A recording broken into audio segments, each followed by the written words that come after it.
আমরা জানি কিভাবে কঠিন পরিস্থিতিতে লড়াই করতে হয়। 2026 এশিয়ান কাপে বাংলাদেশ নারী দলের খেলা নিয়ে আশাবাদী খুব কমই ছিল।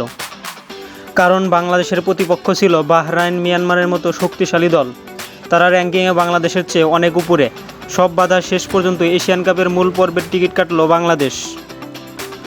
29 জুন বাহরাইনকে 7-0 গোলে হারিয়ে বাছাই পর্বে শুরু করে বাংলাদেশ এরপর 2 জুলাই খেলে স্বাগতিক মিয়ানমারের বিপক্ষে। র্যাঙ্কিংয়ে মিয়ানমার বাংলাদেশের চেয়ে 73 ধাপ এগিয়ে। এই ম্যাচে ঋতুপর্ণার জোড়া গোলে বাংলাদেশ 2-1 গোলে জিতে এশিয়ান কাপে এক পা দিয়ে রাখে। একই রাতে বাহরাইন তুর্কমেনিস্তান ম্যাচে 2-2 গোলে ড্র হয় টুর্নামেন্টের মূল পর্বে উঠে যায় বাংলাদেশ। ঋতুপর্ণারা এরপর তুর্কমেনিস্তানকে 7-0 গোলে হারিয়ে এশিয়ান কাপে খেলার উৎসব করেন।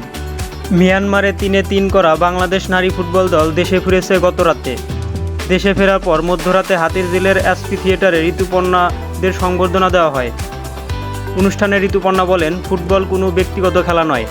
আমরা বাংলাদেশের মেয়েরা জানি কিভাবে কঠিন পরিস্থিতিতে লড়াই করতে হয়।